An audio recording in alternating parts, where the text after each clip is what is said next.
"Daddy, I'm hungry."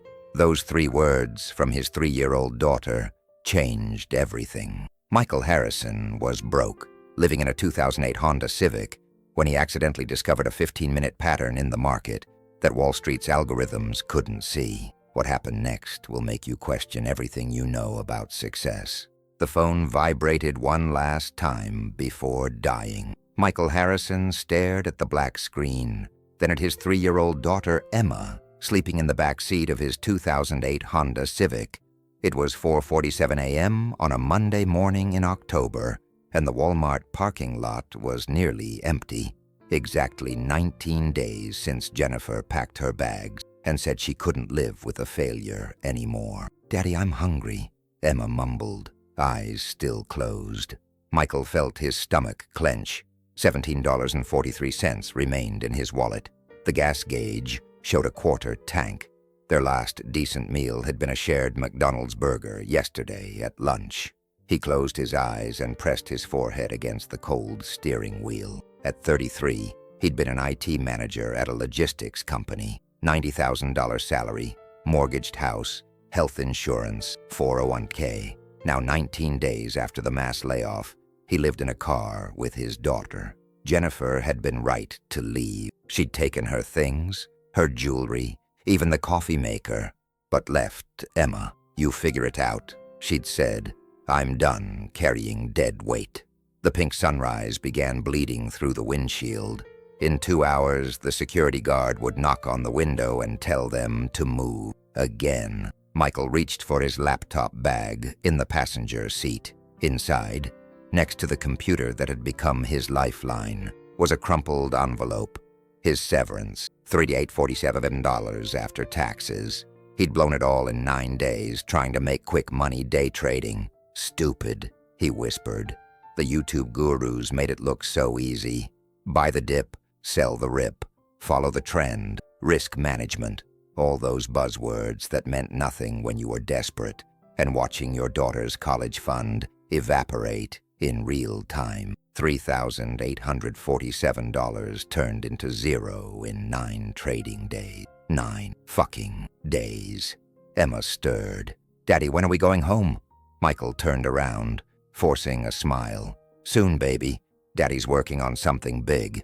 "Is Mommy coming back?" The question hit like a punch. "Mommy needs some time alone, remember? But Daddy's here. Daddy's always here." He started the engine, watching the fuel needle hover just above E. The nearest gas station was 3 miles away. The $17 would get them maybe half a tank and a couple of gas station hot dogs. After that, Michael couldn't think about after that. His phone, dead in the cup holder, had 47 missed calls, probably Jennifer's lawyer, his brother James, his mother if she even cared anymore, the bank about the mortgage. None of them could help. Pride was a luxury he couldn't afford. But shame? Shame was free and abundant. The trading app was still installed on his laptop. Michael had sworn he wouldn't open it again, but as Emma dozed off, he found himself staring at the icon. What if he'd just been doing it wrong? What if there was something everyone else was missing? His trembling finger hovered over the trackpad. No, he'd lost enough. But that voice, that desperate whisper that had led him here in the first place, grew louder. What else do you have to lose? Everything, he realized. He could lose Emma. Child Protective Services didn't care about good intentions or temporary setbacks. They cared about beds and meals and stability, 3 things he couldn't provide from the back seat of a dying Honda. Michael shut the laptop and started driving, nowhere in particular, just moving to keep the illusion of purpose alive while his daughter believed her daddy still had a plan. The library opened at 8 a.m. sharp. Michael had been waiting outside for 30 minutes.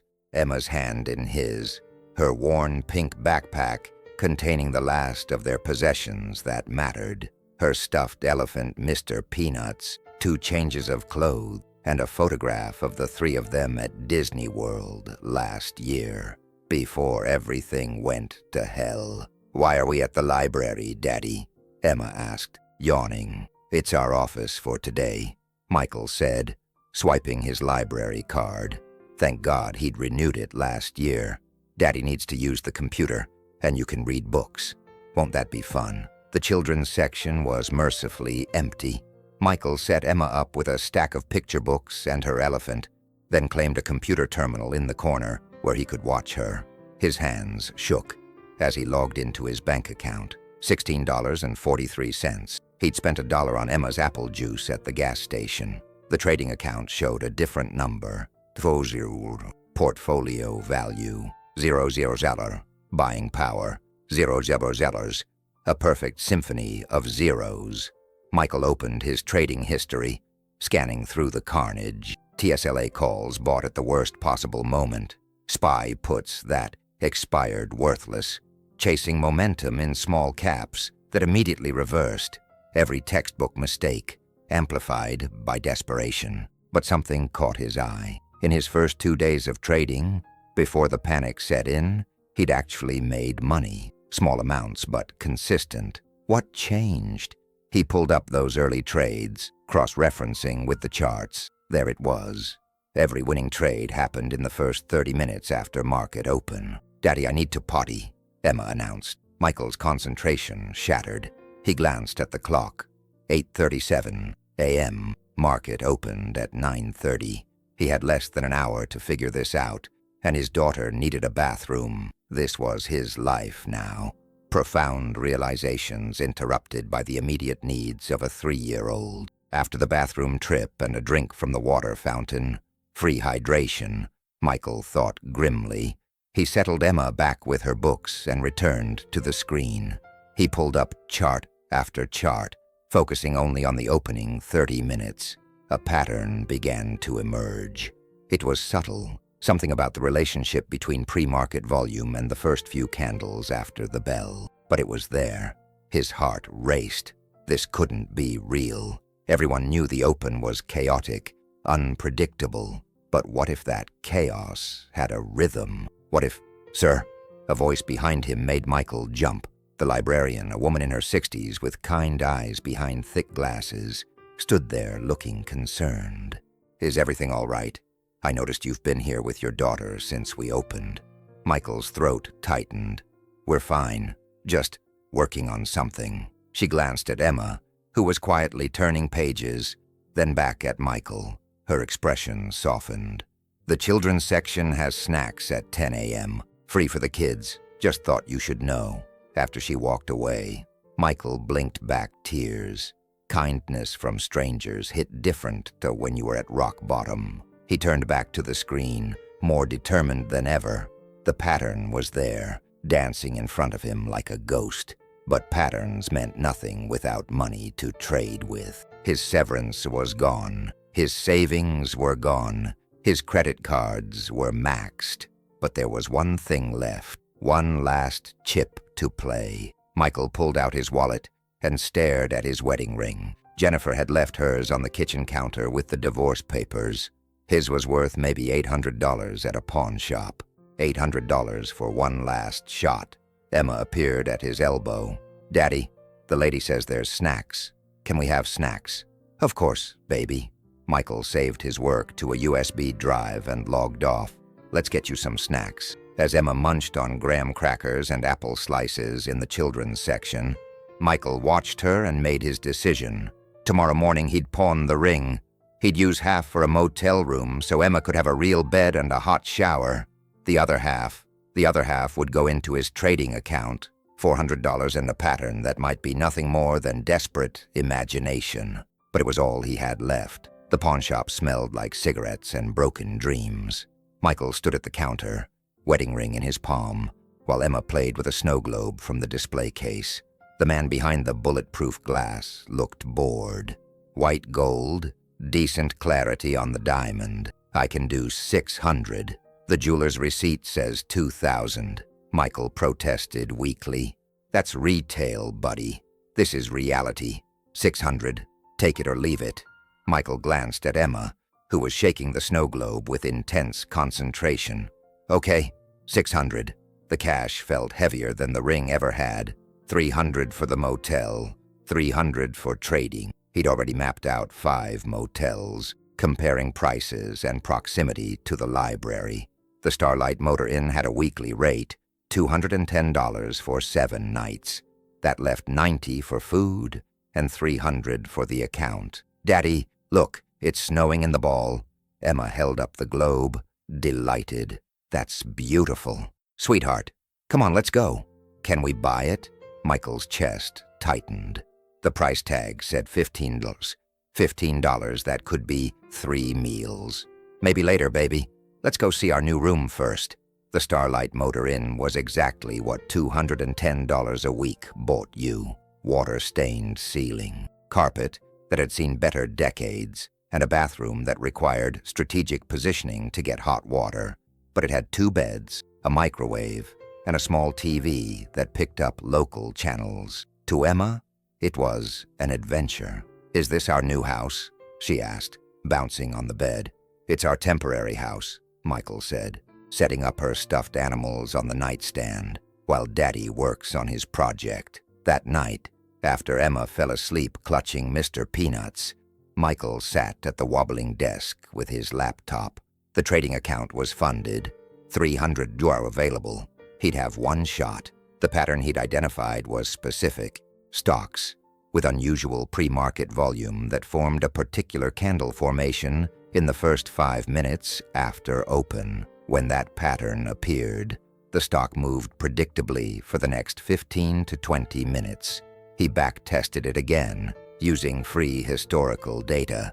Over the past year, the pattern had appeared 247 times. It had been profitable 198 times, an 80% win rate. The average win was 3.2%. The average loss was 1.1%. The math was beautiful. Too beautiful. There had to be a catch. At 4 a.m., Michael gave up trying to sleep. He made instant coffee with the motel's hot water and sat by the window watching the parking lot slowly come alive. Drug deals, prostitutes, people living lives of quiet desperation. His people now. Emma slept peacefully, unaware that their entire future hinged on whether her father had discovered something real or was just another desperate gambler seeing patterns in chaos. The market opened at 9:30. By 9:15, Michael had identified 3 potential setups. His hands trembled as he positioned his orders. $300, 1 shot. Emma stirred in her sleep, mumbling something about pancakes. At 9:30, the bell rang. Michael watched the first candle form on AMD. Wrong pattern. He canceled the order. The second setup on NVDA looked better, but not perfect. Cancel. Then, at 9:31, 17, mRNA formed the exact pattern. Massive pre-market volume, first candle with a specific wick formation, second candle confirming. Michael's finger hovered over the buy button. $300, all in. His heart hammered so hard, he was sure it would wake Emma. This was it. Either he was right, or they'd be back in the car tomorrow. He clicked buy. The position filled at 127.34, 100 shares, using margin for leverage, everything he had. The next 60 seconds felt like hours. mRNA ticked up to $127.45, then $127.67, then $127.89. Michael's predetermined exit was 3% at $131.16, but at $129.23, the momentum stalled. The chart began to look heavy. "Stick to the plan," he told himself. But plans were easier when you weren't desperate, when your daughter wasn't sleeping 10 feet away in a roach motel because you'd failed her. At $129.78, Michael panicked and sold. Profit, $244. Total account, $544. He stared at the number, hands shaking. It wasn't the 3% he'd planned for, but it was real. He'd been right. The pattern was real. Michael buried his face in his hands and sobbed silently, shoulders shaking with relief and exhaustion, and something that might have been hope. "Daddy?" Emma's sleepy voice made him quickly wipe his eyes. "Why are you crying?" "Happy tears, baby," he managed. "Just happy tears. Want to go get those pancakes now?" Emma's face lit up. "Really? With syrup? With all the syrup you want?" As they walked to the diner next door, Emma's hand in his, Michael felt something shift. It wasn't much. 244 bottler wouldn't solve their problems, but it was proof. The pattern worked. He just needed to trust it, refine it, and most importantly, survive long enough to let compound interest work its magic. At a 2% daily return, $544 would become $1,000 in a month, and $1,000 would become $10,000 in 5 months, and $10,000. But first, pancakes. His daughter deserved pancakes. 2 weeks into their stay at the Starlight Motor Inn, Michael had developed a routine. Wake at 4 a.m., study pre-market action until 6, get Emma up at 7, breakfast at the diner. They knew their order by heart now. Library by 8, trade the open from 9:30 to 10 Mao, then close the laptop and focus on Emma until her 1 p.m. nap. Study more during nap time, early dinner, bath time, bedtime stories, then back to the charts until his eyes burned. The account had grown to $2,247, not from wild home runs, but from consistent singles. The pattern held, though Michael had refined it. He'd discovered that Wednesdays were the most reliable days, and tech stocks responded better than biotech. He'd also learned to scale in and out of positions rather than going all in. Risk management, the thing he'd ignored in desperation, was now his religion. "Mr. Mike," the diner waitress, Dolores, greeted them with her usual warmth. "The regular? Please, and extra whipped cream on her pancakes. We're celebrating." "Oh yeah? What's the occasion?" Michael smiled. "It's Thursday." Dolores laughed. "Best reason I've heard all week. Coming right up, hun." Emma colored contentedly while they waited, drawing what might have been a dinosaur, or possibly a truck. At 3, her artistic vision exceeded her motor skills. Michael watched her, feeling the familiar mix of love and guilt. She hadn't asked about Jennifer in 3 days. Kids adapted faster than adults. But at what cost? His phone buzzed. Unknown number. Michael had been dodging calls for weeks, but this was a New York area code. Curious, he answered. "Michael Harrison, this is Robert Chen from Apex Trading. I run a small prop firm here in Manhattan. I've been watching some unusual order flow patterns, and your trading account keeps popping up. Very consistent returns from a very specific strategy. I'm impressed." Michael's blood ran cold. "I don't know what you're talking about. Mr. Harrison, I'm not the SEC. I'm not trying to cause problems. I'm trying to offer you an opportunity. Your pattern, yes, I've reverse engineered it, is brilliant. But you're trading with, what, $3,000? I'm offering you the chance to trade with real capital, our backing, your strategy. I'm not interested in $100,000 starting allocation, 50-50 profit split after you cover the downside. You keep doing exactly what you're doing, just with our money. You could make more in a month than you're making in a year." Emma looked up from her coloring. "Who's on the phone, Daddy?" "Just work stuff, baby." Michael stepped outside, the October air sharp against his skin. "Mr. Chen, I appreciate the offer, but you're living in a motel." It wasn't a question. "The Starlight Motor Inn on Route 22. Your daughter deserves better than that, don't you think?" Michael's hand tightened on the phone. "How do you? It's my job to know. Look, I'm not trying to threaten you. I'm trying to help you. Your strategy works because it exploits a very specific inefficiency in market maker hedging during the open. But that inefficiency won't last forever. Maybe 6 months, maybe a year. You can either grind it out with $3,000 and hope you build enough capital before it disappears, or you can take my offer and make real money now." Through the window, Michael could see Emma showing her drawing to Dolores, both of them laughing. His daughter, living in a motel, eating diner food, wearing the same 4 outfits in rotation, all because he'd been too proud, too stupid, too everything. "I need to think about it," Michael said. "Fair enough, but don't think too long. These opportunities have expiration dates. I'll call back in 48 hours. The line went dead. Michael stood in the parking lot, watching traffic pass on Route 22. A prop firm. Real money. It was everything he'd dreamed of when he first started trading. But dreams had a way of becoming nightmares. He'd learned that the hard way. Back inside, Emma had syrup on her chin and a smile that could power a small city. "Daddy, Dolores says my dinosaur is the best she's ever seen." "It's magnificent," Michael agreed, sliding back into the booth. "Absolutely magnificent." That night, after Emma was asleep, Michael pulled up everything he could find on Robert Chen and Apex Trading. The firm was real. Small, but legitimate. Chen himself was a former Goldman Sachs quant who'd gone independent 5 years ago. The reviews were mixed. Some traders praised the freedom and backing. Others complained about the pressure and risk management rules. The smart play was obvious. Take the deal. Trade with real money. Get Emma out of this motel and into a real home. But the smart play had led him to lose everything once before.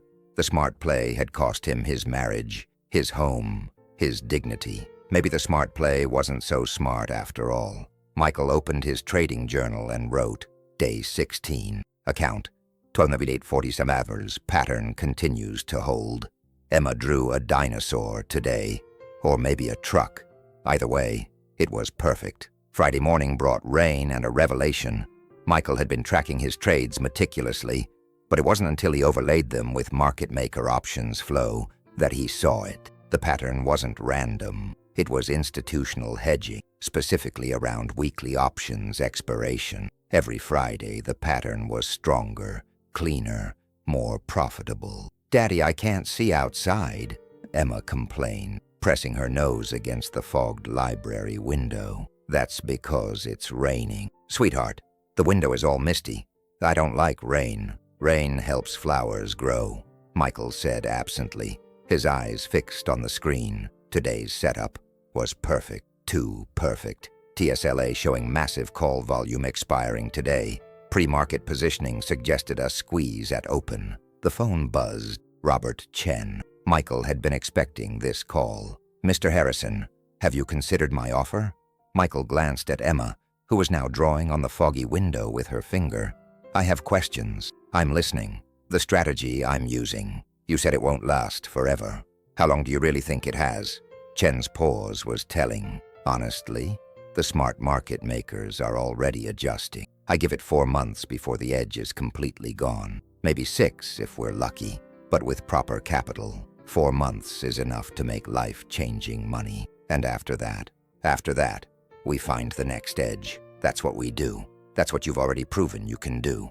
Michael watched his daughter draw what looked like a sun on the foggy glass. "I need guaranteed terms, not just profit split. A base salary, health insurance, stability for my daughter. You're negotiating. Good. I was worried you'd just accept. 60,000 base, full benefits, and 40% of profits after you cover the downside. Final offer." It was more than fair. It was generous, which made Michael suspicious. "Why me? You could hire any quant from MIT. Because quants from MIT don't discover patterns while living in their car with a 3-year-old. They don't have your hunger, your desperation, your need to succeed. Those things can't be taught." The market was about to open. Michael's setup was screaming at him. "I need the weekend to think about it. Monday morning, Mr. Harrison. That's my deadline." After the call ended, Michael positioned his trade. TSLA at the open, bigger position than usual. His $2,247 had specific allocation rule. Never more than 20% on a single trade. But this wasn't a normal setup. This was Friday options expiration with perfect conditions. He broke his rules.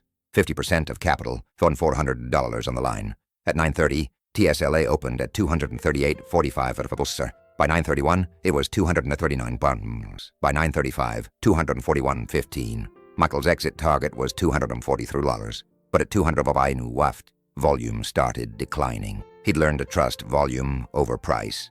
He sold at 200 of last I to star 67. Profit, $612. Account balance, $34.59. Emma appeared at his elbow. "Did you win, Daddy?" "Yeah, baby. Daddy won today. Can we get ice cream?" "It's 10 a.m. "But you won." Her logic was flawless. They got ice cream. That afternoon while Emma napped, Michael made a list. Pros of taking Chen's offer. Immediate stability, real capital, health insurance. Emma could have a normal life. Cons, giving up control, pressure to perform, trusting someone else with their future. Again, his phone rang, unknown number, but local area code. Mr. Harrison, this is Patricia Williams from Child Protective Services. We've received a concerning report about a child living in a motel. I'd like to schedule a visit to discuss Emma's living situation. The blood drained from Michael's face. Who made the report? I'm not at liberty to say. Can we schedule something for Monday? Yes, Monday's fine. After hanging up, Michael sat in stunned silence. CPS. Someone had reported him. Jennifer? A concerned citizen? It didn't matter. What mattered was that they could take Emma. His hands shook as he opened his laptop and typed an email to Robert Chen. Mr. Chen, I accept your offer.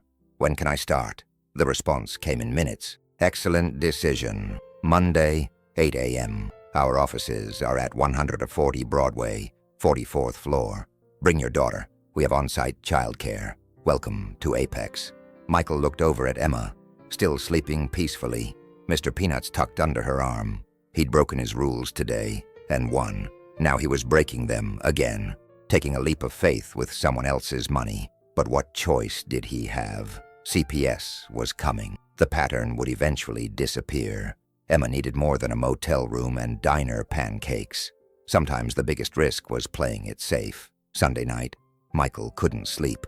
Tomorrow would change everything. New job, new city, CPS visit, new life. He'd spent the weekend preparing. Haircut at the barber college, $8. Suit from Goodwill, $40. Shoes polished until they almost looked professional. Emma had a new dress, yellow with daisies, that made her look like sunshine personified. Daddy, why are all our things in boxes? Emma asked, watching him pack their meager possessions. Because tomorrow we're going on an adventure. To the big city. You'll see tall buildings that touch the clouds. Will Mommy be there? The question. Always the question. No, baby. But there will be other kids to play with. And a real apartment. Maybe even a park nearby. Emma considered this. Will Mr. Peanuts like the city? Mr. Peanuts will love it. At 3 a.m., Michael gave up on sleep and opened his laptop one last time. The pattern was there in Monday's pre-market data, clear as ever. His fingers itched to trade it, but that was over now. Tomorrow he'd be trading with Apex's money, under their rules, their supervision. The freedom of the last month, as desperate as it had been, was ending. He'd turned $300 into $34,000 in 23 trading days, a 1,053% return. Impossible by any traditional metric, but the market didn't care about traditional metrics during the 15 minutes after open when his pattern appeared. It was pure inefficiency, and he'd found it at the lowest point of his life. His phone buzzed. Text from an unknown number. Michael, it's Jennifer. I heard about CPS. I didn't call them, I swear. I know I left badly, but I wouldn't do that. Emma needs you. You're a better parent than I ever was. Good luck tomorrow. Michael stared at the message. 8 weeks of silence, and now this. He started typing responses, deleting each one. Finally, he wrote, "Thank you. She misses you. I know. Maybe someday, when I figure myself out, take care of our girl." Dawn came slowly, painting the motel room in shades of orange and possibility. Michael woke Emma gently, helped her brush her teeth, braided her hair the way YouTube had taught him. They ate breakfast at the diner one last time, Dolores tearing up when they said goodbye. "You take care of that little angel," she said, refusing his tip. "And yourself too, hon." The drive to Manhattan took 2 hours. Emma chattered excitedly about the tall buildings, the bridges, the water. Michael's hands gripped the wheel tighter as they entered the city. His old life had been spreadsheets and server rooms. This new life was algorithms and millions of dollars and pressure he couldn't yet imagine. 140 Broadway rose into the morning sky like a glass and steel prayer. Michael found parking, $45 Jesus, and walked into the lobby, Emma's hand in his, their entire life in 2 suitcases and a pink backpack. Michael, Robert Chen was younger than his voice suggested, maybe 35, with intense eyes behind designer glasses. And this must be Emma. We've heard so much about you.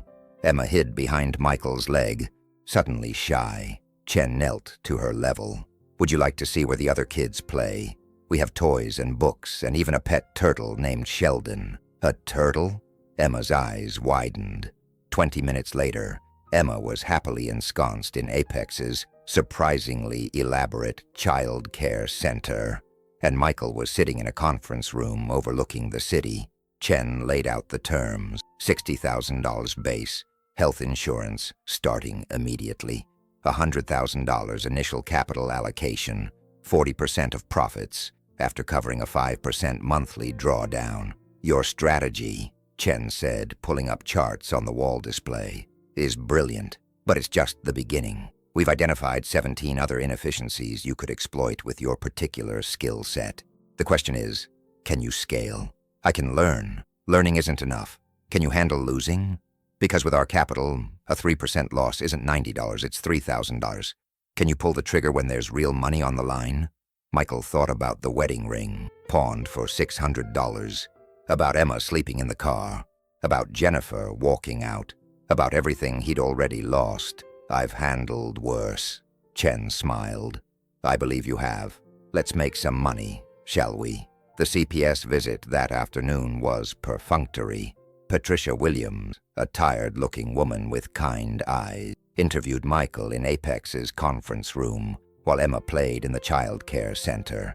Employment verified, child care verified, health insurance verified, housing. Michael had signed a lease that morning on a one-bedroom in Queens using his signing bonus. Mr. Harrison, Patricia said, closing her file, I see a father doing everything possible for his daughter under difficult circumstances. Case closed. But can I offer some advice? Please, don't let this job consume you. Emma needs a father, not just a provider. The money will come and go. The time with her won't come back.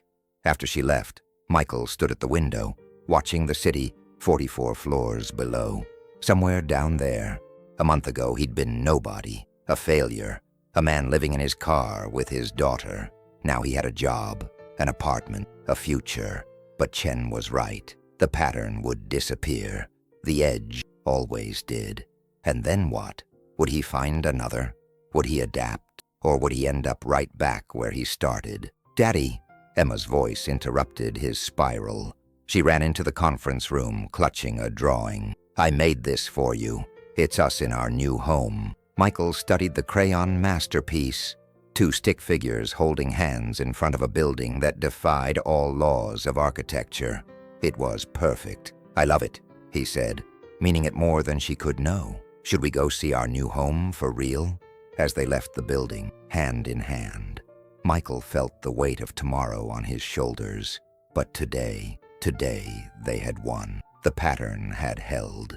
The job was real. Emma was safe. Tomorrow would bring new challenges, new patterns to find, new risks to take. But today, they were together, walking into their new life, and that was enough. The October sun broke through the clouds as they reached the subway station. Emma looked up at him, squinting in the light. Daddy, are you happy? Michael squeezed her hand. Yeah, baby, I'm happy. And for the first time in months, it wasn't a lie. 3 months into his tenure at Apex Trading, Michael had turned his initial $100,000 allocation into $1.3 million. The pattern held, evolved, multiplied, but success, he was learning, came with its own demon. You're pressing, Chen observed, watching Michael's screens from behind. Your win rate is down to 73% this week. Still profitable? Michael muttered, eyes locked on 6 monitors showing different time frames, order flows, options chains. Profitable isn't the same as optimal. What's going on? What was going on was Emma asking why Daddy worked so late. What was going on was waking at 3 a.m. in cold sweats, dreaming of charts. What was going on was Jennifer texting last week, saying she wanted to talk about Emma. What was going on was the voice of his father, 21 years ago. Winners focus, Michael. Losers make excuses. I'm fine, Michael said, executing another trade. NVDA calls, 15 minutes to expiration. The pattern was there, but fuzzy, like looking through fogged glass. Chen placed a hand on Michael's shoulder. Take the afternoon off. Seriously, your daughter's in daycare until 6, right? Go do something. Clear your head. The market will be here tomorrow. Michael wanted to protest, but the NVDA trade went against him immediately. Stop loss triggered, down $7,000 in seconds. He pushed back from the desk, hands shaking slightly. When had they started shaking? The February wind cut through his coat as he walked aimlessly through Lower Manhattan. His apartment in Queens was nice. 1 bedroom, but clean, safe, with a park nearby. Emma had her own bed, toys, clothes that fit. They ate real food at a real table. Success, by any measure. So why did he feel like drowning? His phone buzzed.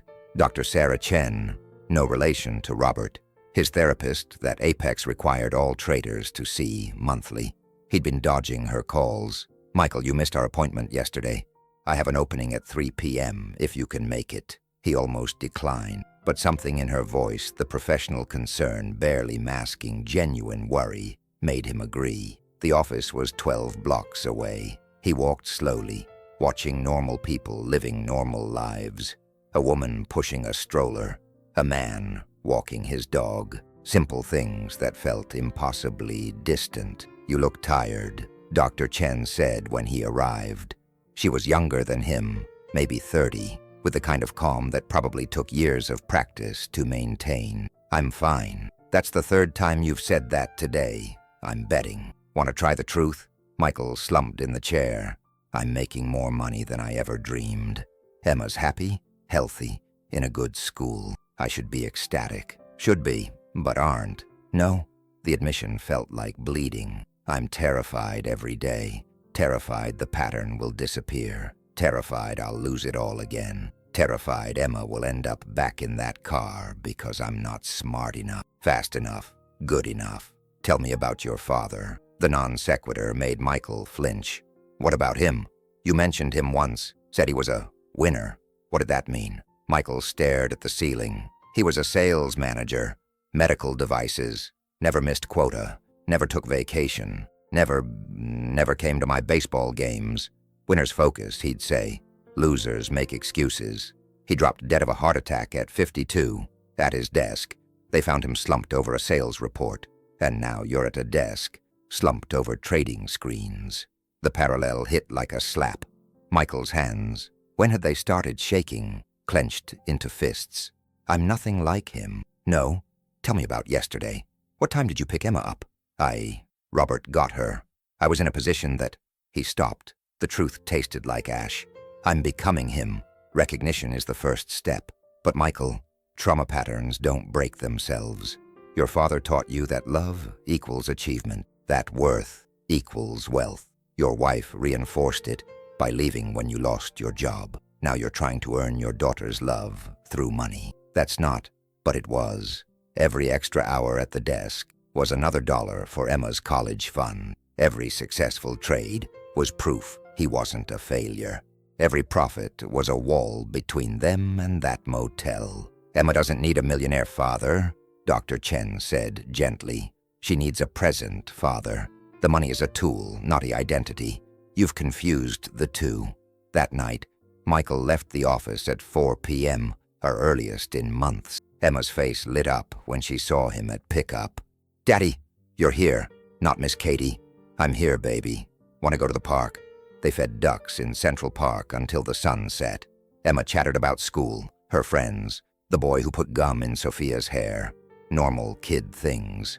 Michael's phone buzzed with market alerts. He turned it off. Daddy, are you listening? Always, sweetheart. Tell me more about the gum incident. But even as he pushed Emma on the swing, part of his mind calculated Tokyo opening prices. Even as they ate ice cream, he wondered about overnight futures. The pattern owned him as surely as any addiction. Dr. Chen was right. He was his father's son, and the recognition burned like acid. That night, after Emma was asleep, Michael sat at his laptop, but instead of charts, he pulled up old photos. His father, forever frozen at 52. His wedding, Emma's birth, the Disney trip. Before, after. The man in the recent photos looked haunted, hollow despite the success. A text from Jennifer. Can we talk tomorrow? About Emma and us. Michael stared at the message. 3 months ago, he'd have given anything to hear from her. Now he had money but felt poorer than ever.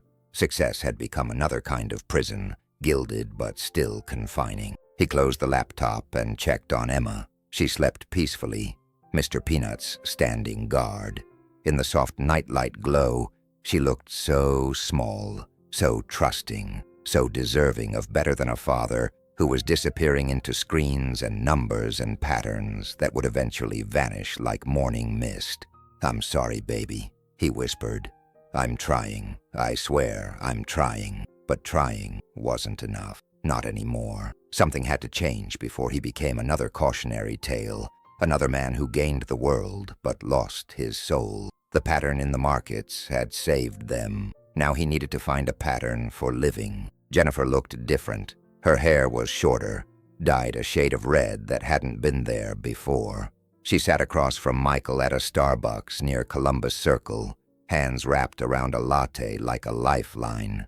"You look good," she said. "Success suits you." "Thanks. You look different. That's one way to put it." She laughed, but it was brittle. "I've been seeing someone. A therapist, I mean, trying to figure out why I run when things get hard." Michael said nothing. 3 months ago, he'd have had words. Now sitting here in his $3,000 suit, while she wore old jeans, the anger felt pointless. "I want to see Emma," Jennifer continued. Not full-time. I'm not ready for that. But visits, maybe weekends eventually. I know I don't deserve it, but she asks about you." The admission cost him. Less now, but still. She deserves to know her mother. Jennifer's eyes filled. "I'm sorry for leaving like I did, for saying what I said. You weren't a failure. I was scared and broke, and I projected all of that on you. We were both scared, but you stayed. You slept in a car with her, for God's sake. You protected her, provided for her. I just ran." They sat in silence, watching Manhattan rush by outside. Michael's phone buzzed. Market alerts. He ignored them. "I heard you're doing well," Jennifer said. "Really well. Emma told me on the phone you work in a big building. It's just a job that turned you into a millionaire in 3 months." At his shocked look, she smiled sadly. "I still have friends, Michael. Word travels. I'm glad. Really, you deserve it." "Do I?" The question escaped before he could stop it. "I barely see her. I'm at the office before she wakes up half the time. I've become everything I swore I wouldn't. But you recognize it. That's more than most." Jennifer pulled out an envelope. "I've been saving. It's not much, but I want to contribute. For Emma. No courts, no lawyers, just let me help, even if it's small." Michael looked at the envelope. 6 months ago, he'd have grabbed it desperately. Now with 1.3 million under management and growing, it felt surreal. "Keep it. Save it for when you have her on weekends. She'll need things at your place. My place is a studio in Jersey. So is our first apartment. Remember? She won't care about the size. She'll care that you're there." Jennifer wiped her eyes. "When did you become so wise?" "Sometime between losing everything and gaining too much." They worked out a tentative schedule. Supervised visits at first, just a few hours on Saturdays, building up slowly, letting Emma adjust. It was civilized, mature, nothing like the screaming match he'd imagined. Walking back to the office, Michael felt lighter and heavier simultaneously. Emma would have her mother back, in small doses. That was good, but it also meant sharing her, losing those precious Saturday mornings that were already too rare. Chen was waiting in his office. "Good talk?" Yeah, I think so." "Good, because I need you focused. Something's happening with the pattern." Michael's blood chilled. "What kind of something?" Chen pulled up charts on the wall display. "Other firms are catching on, volumes increasing in your target zones. The spreads are tightening. We're not the only ones playing this game anymore." There it was, the thing Michael had dreaded for months. Competition meant efficiency. Efficiency meant death for arbitrage strategies. The pattern that had saved them was dying. "How long do we have?" Michael asked. "At current degradation." 6 weeks, maybe 8. After that, the edge won't cover transaction costs. 6 weeks, 8 at most. Michael stared at the charts, seeing not just numbers, but Emma's future evaporating. College fund, security, everything he'd built. So we adapt, Chen said. You found one pattern, you'll find another. That's what we do here. Evolve or die. That night, Michael picked Emma up early. They went to her favorite restaurant, the one with the crayons and paper tablecloths. She drew while they waited for food, chattering about her day. "Daddy," Mommy called. "She says she's going to visit Saturday. Is that okay?" "Of course it's okay. Are you excited?" Emma considered this with 3-year-old seriousness. "I think so. Will you be there too?" "The first time, yes. Then you'll have special mommy time and special daddy time. But not together time?" The innocent question stung. "No, baby. Not together time." "Okay." She returned to her drawing, apparently satisfied. Kids were resilient. More resilient than adults, certainly. After bedtime, Michael sat at his trading station. He'd set one up at home, because of course he had. 6 monitors glowing in the dark, charts dancing their eternal dance. But instead of diving in, he pulled up a blank document. New patterns to research. 1. Post-market momentum continuation. 2. Options flow imbalances in ETFs. 3. Correlation breaks in sector pairs. 4. Fed speaker impact on bond futures. The list grew to 20 items, then 50, each a potential edge, a possible salvation. But as he stared at them, a different thought emerged. What if the real pattern he needed to find wasn't in the markets at all? His phone lit up with a text from Dr. Chen. "Not Robert, Sarah. Remember, the market is infinite. Your daughter's childhood is not." Michael turned off the monitors one by one until only the darkness remained.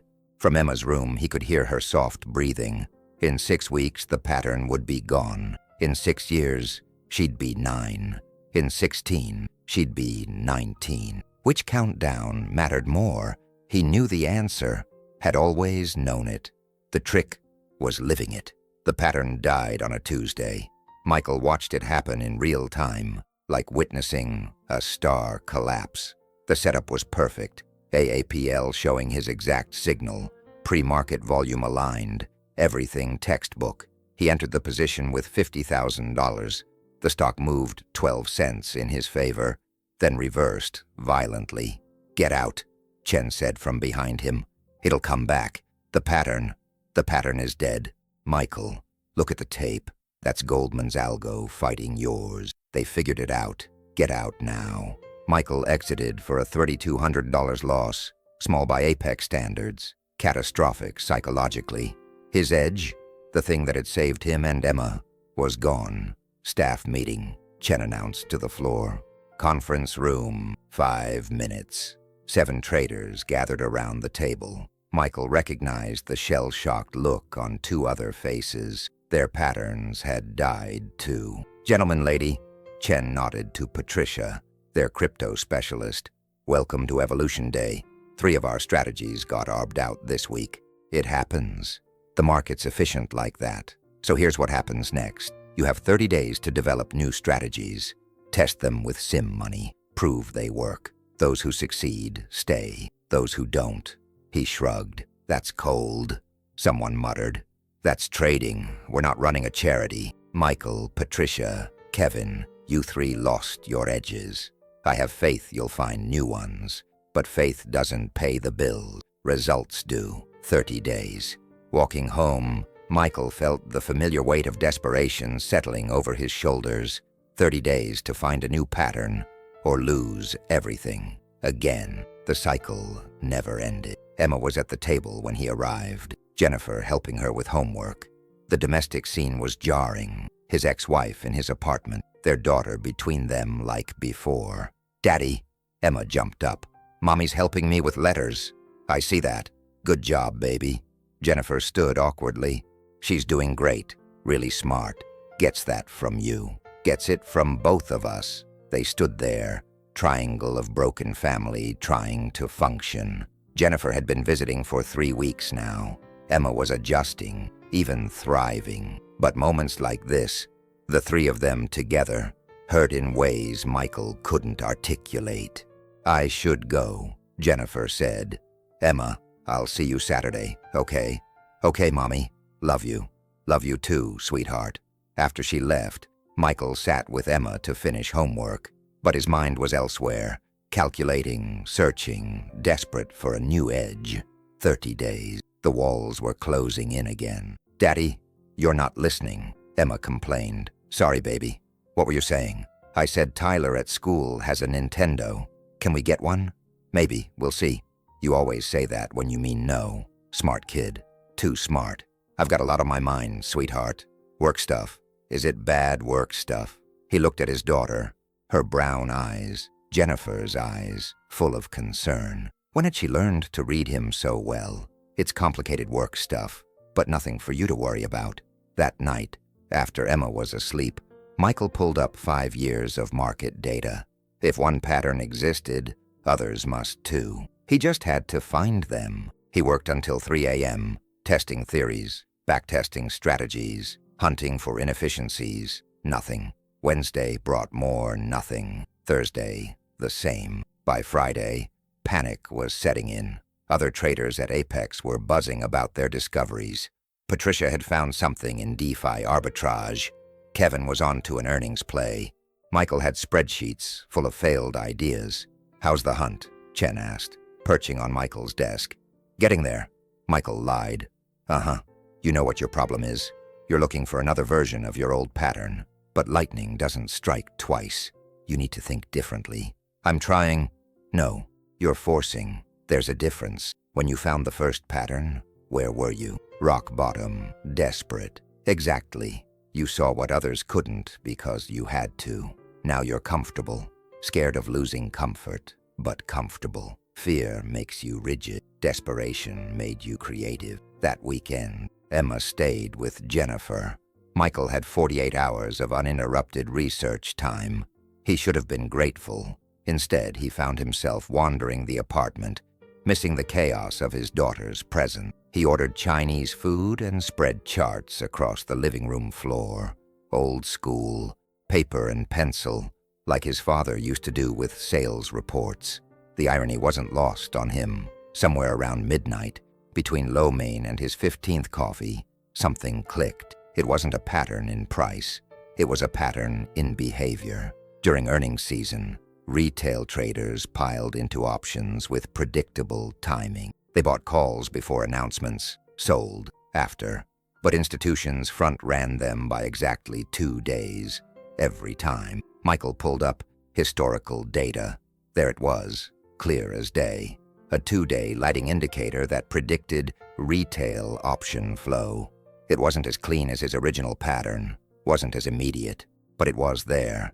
He backtested through the night. Win rate, 68%. Average gain, 1.8%. Not spectacular, but consistent. More importantly, it was based on human behavior, not market microstructure, harder to arbitrage away.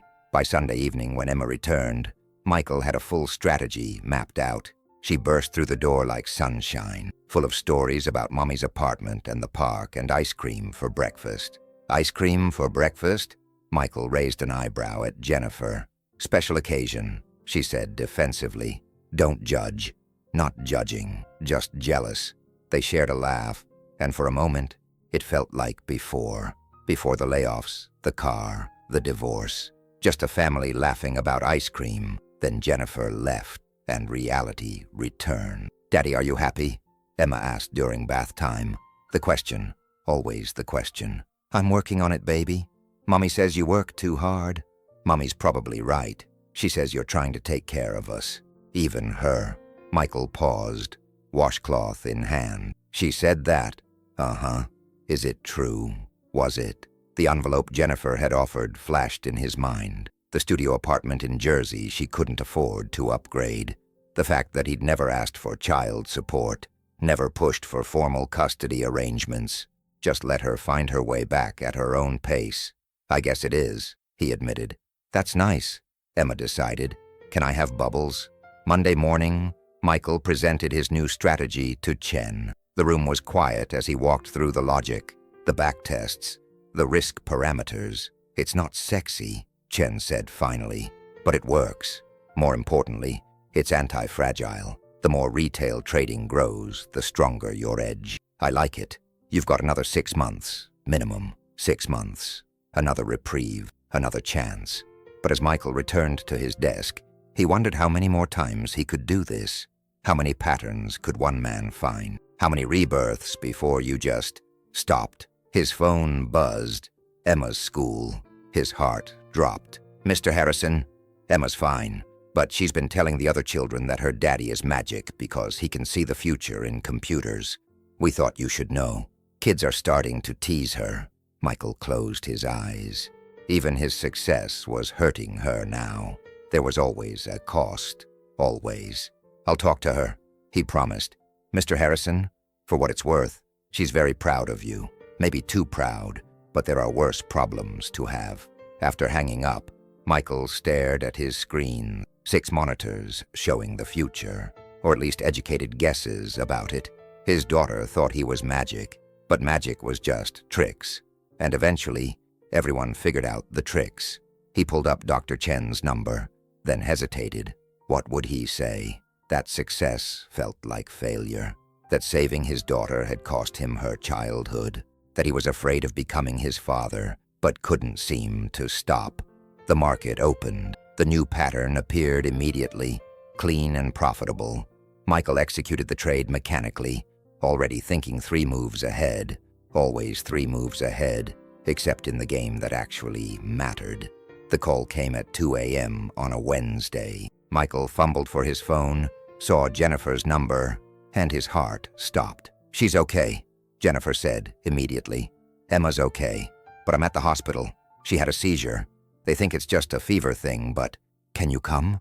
Michael was dressed and out the door in 90 seconds. The drive to Jersey felt eternal. Every red light was agony. Every mile stretched like a year. His daughter, his baby, in a hospital. He found them in the pediatric ward. Emma looked tiny in the hospital bed, IV in her small arm, monitors beeping steadily. Jennifer sat beside her, holding her hand. The doctors say it's febrile seizure, Jennifer whispered. Common in kids, not dangerous. But God, Michael, I've never been so scared.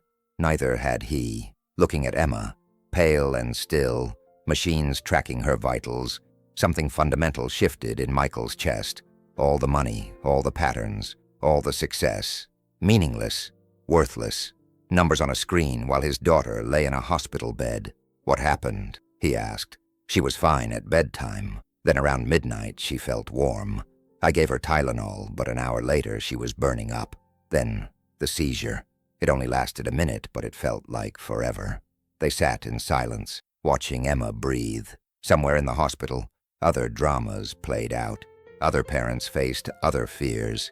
But Michael's world had shrunk to this room, this bed, this little girl who thought he was magic. I'm sorry, Jennifer said suddenly, for calling you a failure, for leaving, for everything. Jen, no, let me say this. You were drowning and I pushed you under. I was so scared of being poor, of struggling, that I made everything worse. And you saved her, saved yourself, without me, despite me. We all did what we had to do, did we? Or did I just do what was easy? She wiped her eyes. I've been thinking about coming back. Not to you, I know that ship has sailed, but to New York, to be closer to Emma, to actually be a mother instead of a weekend visitor. Emma stirred, eyes fluttering open. Daddy, I'm here, baby. Mommy, too. You're okay. I feel funny. You have a fever. The doctors are making you better. She looked around, taking in the hospital room with that 3-year-old directness. Are we poor again? The question hit like a physical blow. No, baby. Why would you think that? 'Cause when we were poor before, you looked scared like now. Michael forced a smile. I'm not scared, just worried. There's a difference. What's the difference? He thought about it. Scared is when you don't know what to do. Worried is when you care about someone so much that you just want them to be okay. Oh, Emma seemed satisfied with this. Can I have juice? Jennifer laughed, tension breaking. She's definitely feeling better.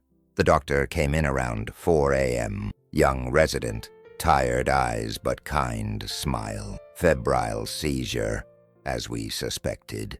Very common, rarely serious. We'll keep her for observation until the fever breaks, but she should be home by afternoon. What causes it? Michael asked. Rapid temperature rise. Some kids are just susceptible. She might have another, might not. Most outgrow them by 5 or 6. Try not to worry too much. Try not to worry. Right. Michael might as well try not to breathe. As dawn broke through the hospital windows, Jennifer dozed in the chair, while Michael sat beside Emma's bed. She was coloring now, fever down, acting like nothing had happened. Kids bounced back. Adults carried the scars. His phone buzzed. Chen. Michael had forgotten about work, about patterns, about the market that was opening in 3 hours. Take the day, Chen said when Michael answered. Take the week if you need it. It's Wednesday, Fed announcement day. The pattern. Fuck the pattern. Your kid's in the hospital. The market will be here tomorrow. After hanging up, Michael looked at his phone. 17 missed calls from various traders, 3 from compliance. The market never slept, never stopped, never cared about little girls in hospital beds. But he could. He turned the phone off. Daddy, will you draw with me? Emma asked. Of course. What should we draw? Our family. She drew 4 figures. Herself, Michael, Jennifer, and Mr. Peanuts, all holding hands, all smiling. The simplicity of it, the pure hope, made Michael's chest tight. By noon, Emma was discharged. Jennifer and Michael walked out together, Emma between them, holding both their hands. To anyone watching, they looked like a normal family. The illusion lasted until the parking lot. I meant what I said, Jennifer told him.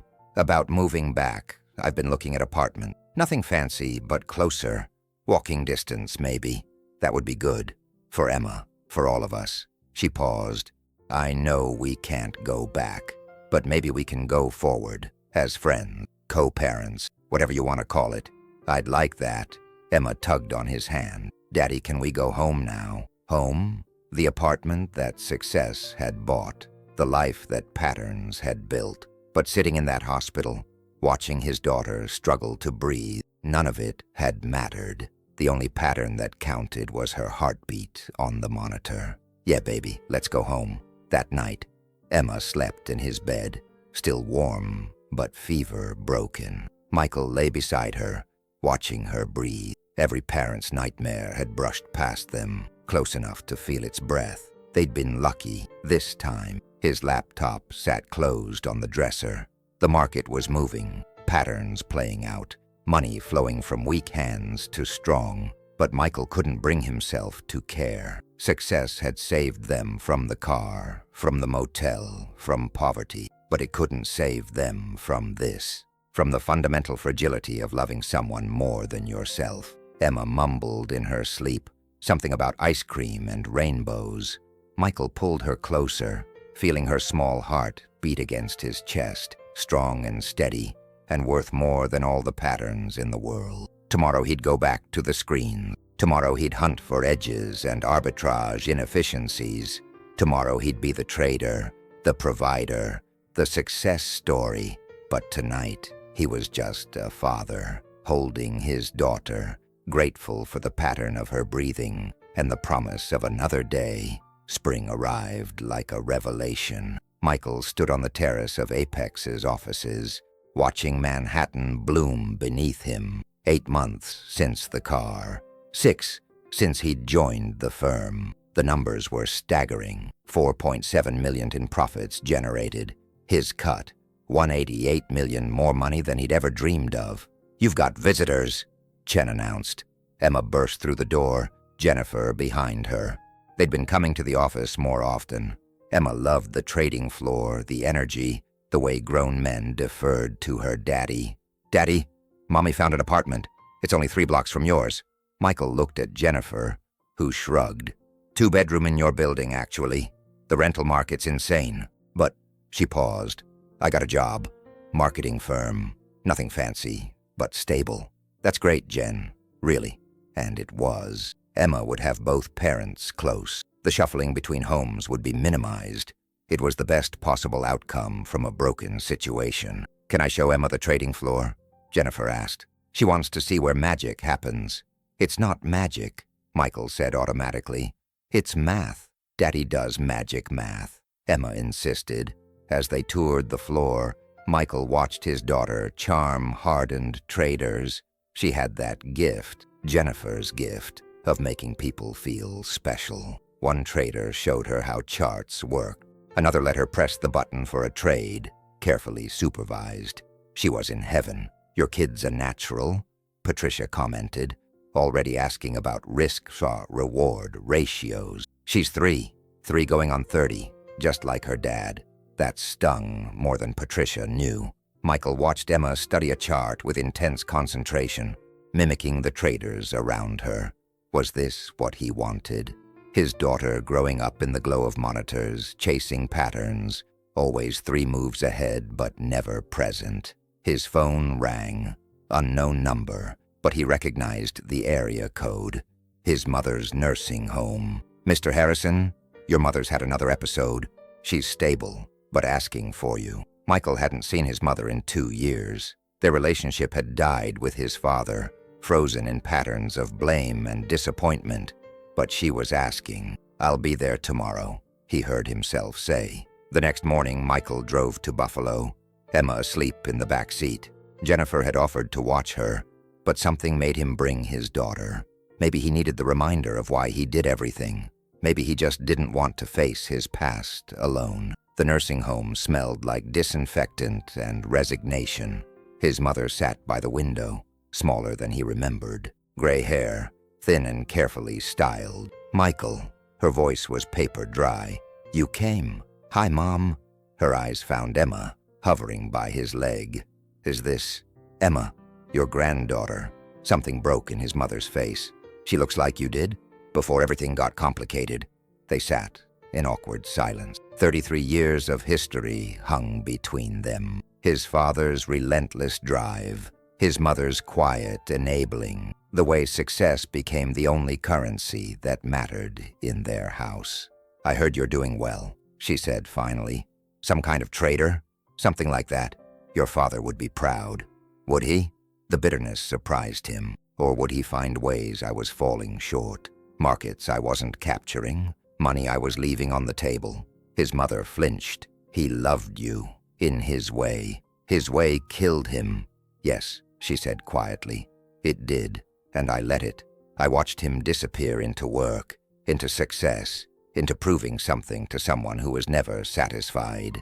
I watched and said nothing because the house was paid for and the cars were nice, and what kind of wife complains about success?" Emma, bored with adult sadness, had found a puzzle in the corner. She worked on it quietly, occasionally humming to herself. "She's beautiful," his mother said.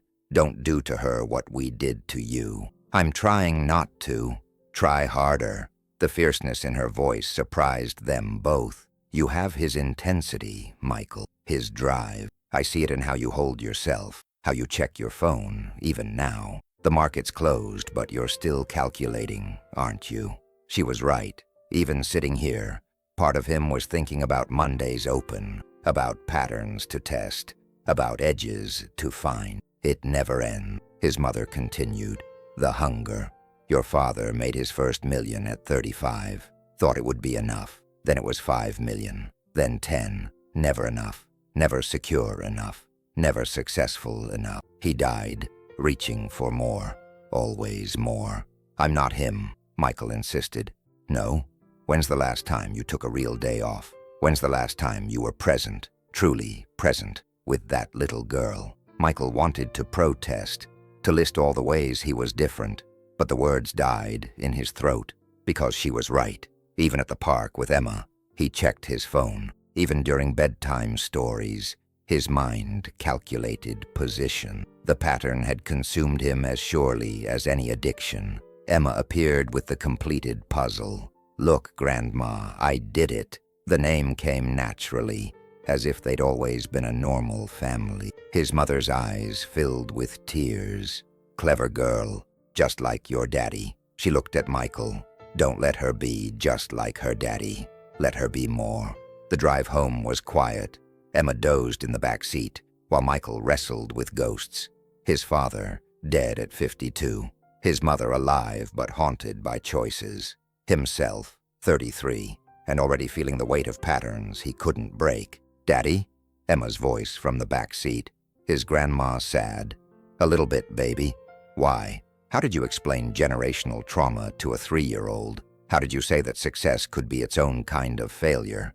Sometimes grown-ups get sad about things that happened a long time ago," he said finally. "Oh, will you get sad like that?" "I hope not." "Me too. I don't like when you're sad." That night, after Emma was asleep, Michael sat at his trading station. 6 monitors waited, ready to reveal patterns and profits. But for the first time in months, he didn't turn them on. Instead, he pulled out a legal pad and wrote, "Things that matter more than money." 1. Emma's laugh. 2. Emma's health. 3. Emma knowing she's loved. 4. Being present. 5. Breaking the pattern. The list grew. 20 items, 50, 100 things that mattered more than the next trade, the next million, the next proof that he wasn't a failure. His phone buzzed. Chen, big opportunity Monday, Fed structure trade, could be 7 figures. Michael stared at the text. 7 figures, more money than his father ever dreamed of, more success than generations of Harrisons had achieved. He turned the phone off without responding. Outside, New York glittered with ambition and broken dreams. Somewhere in those lights were other traders, hunched over screens, chasing patterns, always 3 moves ahead. Let them. Michael had found a different pattern, one written in crayons and bedtime stories, and the weight of a small hand in his. Tomorrow would bring its challenges. The market would open. Patterns would emerge. Money would flow. But tonight, Michael Harrison sat in the dark, successful beyond measure, and finally understanding what that meant. The real pattern wasn't in the charts. It never had been. October again. 1 year since the car, since the desperation, since a $300 bet changed everything. Michael sat in Central Park, watching Emma chase pigeons while Jennifer laughed from a nearby bench. They looked like a family, felt like one, sometime. The divorce papers came through. Jennifer said quietly, "Final decree." "Yeah, got mine yesterday. Weird, isn't it? We're better divorced than we ever were married." She was right, living 3 blocks apart, sharing Emma, supporting each other without the weight of failed expectations.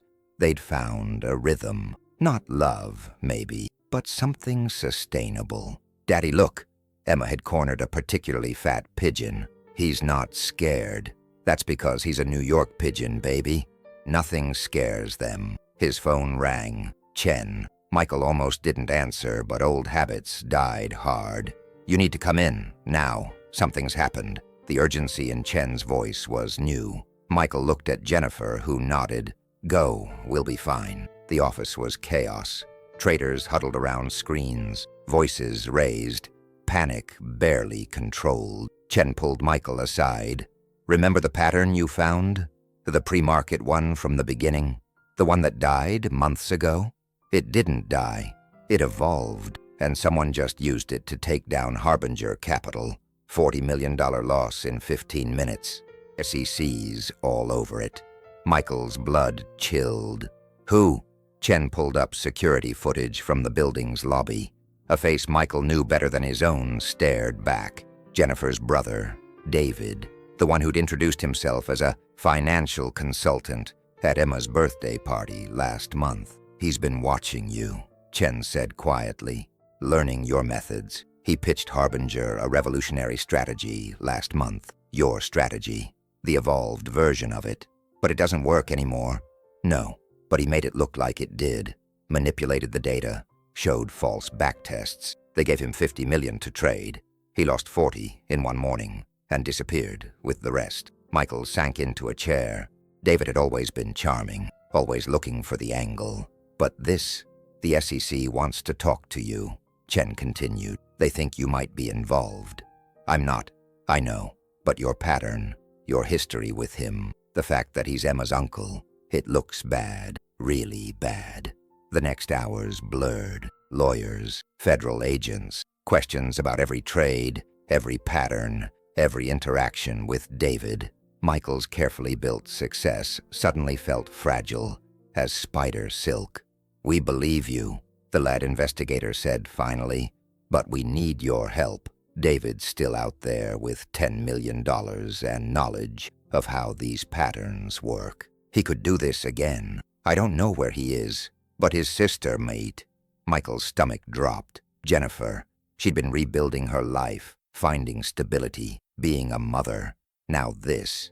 He found her at the apartment, Emma napping in her room. Her face was pale, eyes red. "They already came here, asking about David. I haven't talked to him in months, I swear." "I know. Is it true? What they're saying he did?" Michael nodded. She crumpled, sobbing. How could he?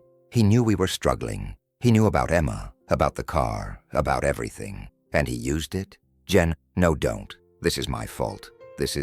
I told him about your success. I was proud, bragging about how you'd turned everything around.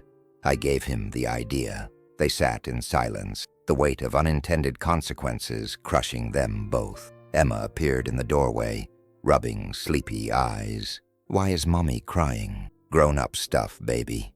Come here." She climbed into Michael's lap, looking between her parents with concern. "Is it bad grown-up stuff?" "Yeah," Michael admitted. "Pretty bad." "Oh." She considered this. "Will it be okay? Would it?" The SEC investigation would clear Michael eventually, but the damage was done. Apex would distance themselves. The patterns would be scrutinized, regulated, destroyed. Everything he'd built stood on foundations that David had just dynamited. "I don't know," Michael said honestly. Emma nodded solemnly. "That's okay. Remember when we lived in the car? That was bad grown-up stuff too. But we were okay 'cause we were together." From the mouths of babes. That night, after Emma was asleep, Michael and Jennifer sat with the lawyer. The story emerged in pieces.